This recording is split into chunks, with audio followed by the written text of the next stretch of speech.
Hello, my name's Clive Paget and I'm the features editor for Musical America. For our 2025 awards, we have chosen 5 outstanding artists, each of whom has made a unique contribution to their art form. In this interview, I'm speaking with Barbara Hannigan, our 2025 Artist of the Year. As an internationally acclaimed soprano, Barbara championed cutting-edge composers from Ligeti to Benjamin. Now she's pushing new boundaries as a thought-provoking conductor. A series of high-level appointments and groundbreaking performances have catapulted her to the top of her profession, even as she redefines what it is to be a practicing musician.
Barbara, it's a real pleasure to talk to you. Thank you, Clive. Pleasure also from this side. First of all, can I start by congratulating you on being awarded the Musical America 2025 Artist of the Year? Thank you so much. Yeah, I was surprised and honored.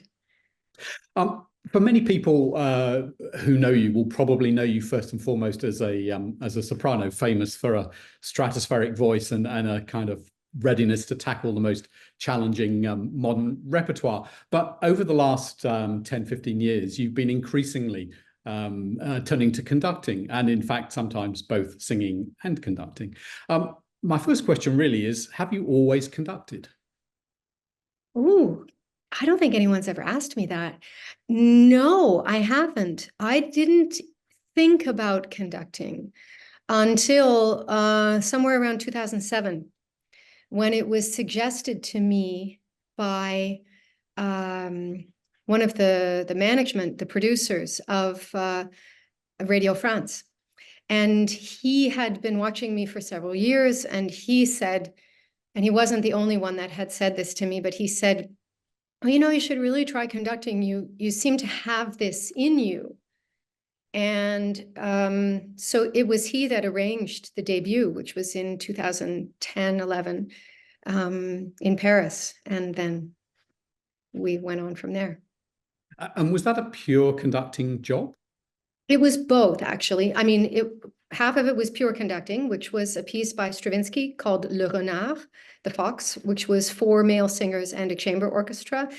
And the other half of what I did that night was the first time I conducted and sang Ligeti Mysteries of the Macabre at the same time. So have you ever formally trained as a conductor? Before the debut, I hadn't, and I'm not sure that I would define any of the training I had as formal. After that, I've had some coachings and private lessons from various people. Jorma Panola, for the better part of a couple of years. I went to him for private lessons. And so we would work with a piano and the score and just develop, you know, really the basics, which he's so fantastic at. And then I had coachings from other colleagues like Simon Rattle and David Zinman. You know, with Simon, it was also with a piano and in a studio. And with David, we would just sit side by side and study the score. And would you say that you've made a conscious decision to sing less going forward and to conduct more? No, it isn't conscious. I think that's important for me, that it actually comes more from an instinct that I don't analyze too much. I didn't really expect that I would want to keep singing as late as I am now, because I'm 53 now, and a lot of singers stop around 50, certainly female singers.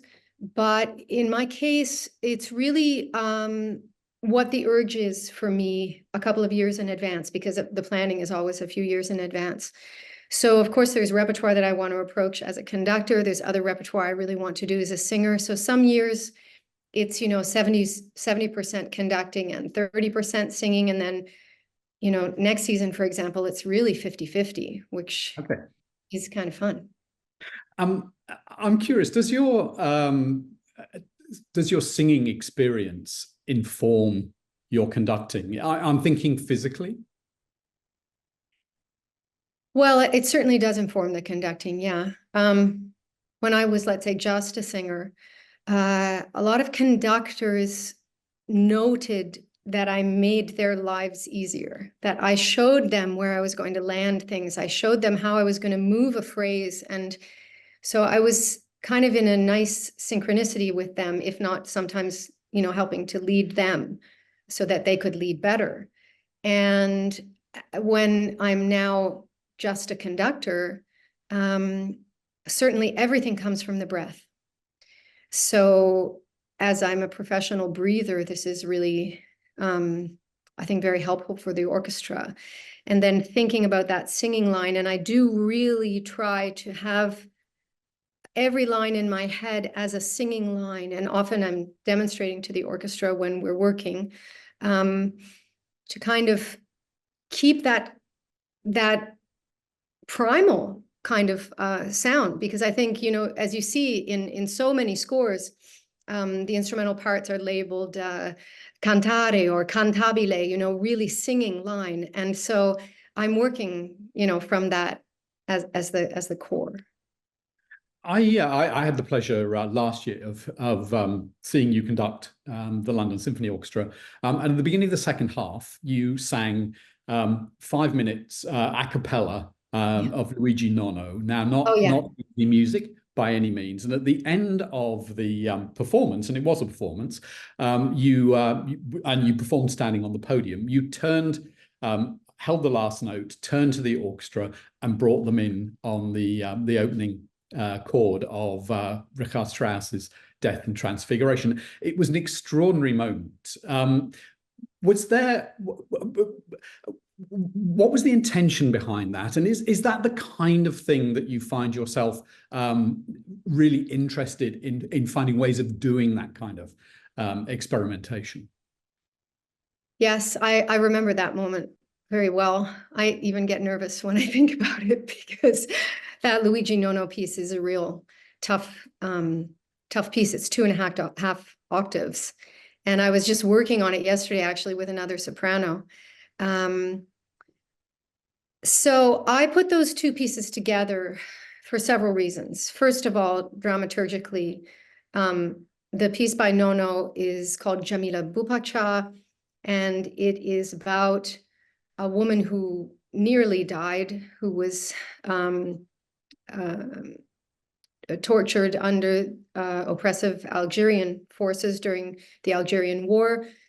And the poem of that piece, and indeed the music of Luigi Nono, is a kind of metamorphosis or a transfiguration within that piece. So I chose it in part for the reason that I thought this would be a very concentrated opening to complement the entry into Strauss' Death and Transfiguration. I also like to bring focus sometimes on programs, and not always with the voice. Sometimes it's with a solo flute going into a larger orchestral work. I like to bring focus from large to small or small to large, as we did on that program. And most of my programming, if not all by now, has a dramaturgical red thread that goes through. So the pieces are all connected. And in the case of this opening of the second half with London Symphony Orchestra, I did it attacca. Harmonically, it worked. Tonally, it worked. And I also, it would have broken the intensity of the feeling if we had allowed applause, So there was that moment when I sang the last note, and even the lighting was timed. You know, we even had worked carefully with the technicians at the Barbican to make sure that the light, they had the score, and that the light was very slowly coming up as I sang the last note, turning towards the players so that they had light on their music and they could start that opening of the Strauss.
It But was my a pulse stunning. is definitely quicker now because I remember. It was stunning dramatically. I mean, I held my breath, and I seem to remember. I mean, all the way through the Death and Transfiguration, that moment was stayed with me. I've also seen you conduct as you perform at the Ligeti Mysteries of the Macabre is a good case in point. When you do that, when you've got a complicated piece of music to sing, and you're directing an orchestra as well, are you consciously splitting your brain into two parts? Oh, that's interesting you say that. Because I remember when I made my debut with that piece at the Ligeti Mysteries of Macabre, and it was at the Châtelet in Paris. And Esa Salonen was in the audience, and he said to me exactly the same thing after. He said, "How do you split your brain like that?" And he seemed a little bit traumatized by it, as was I in a way, because one does need to split the brain. Normally, as a singer, you're in the moment and a little bit ahead. And as conductor, you're a little bit further ahead. You need to be even more anticipatory, if that's a word. So I was doing that. I do a kind of split of the brain. And I have to kind of make a deal with myself, you know, even for just the most basic technical things like allowing my breathing to stay centered and grounded as a singer, even though I might be kind of dealing with a very, you know, virtuosic part with the orchestra. So there are lots of different splits going on. It's maybe like those magicians, you know, when they put the person in the box and then they pretend to cut them into 2 or 3 parts. I've never thought of that image before, but I think that could maybe work. Barbara, it's been delightful to talk to you. And once again, congratulations on being Musical America's 2025 Artist of the Year. Thank you so much. Thank you for your interest in the 2025 Musical America Awards. And please feel free to check out our other interviews.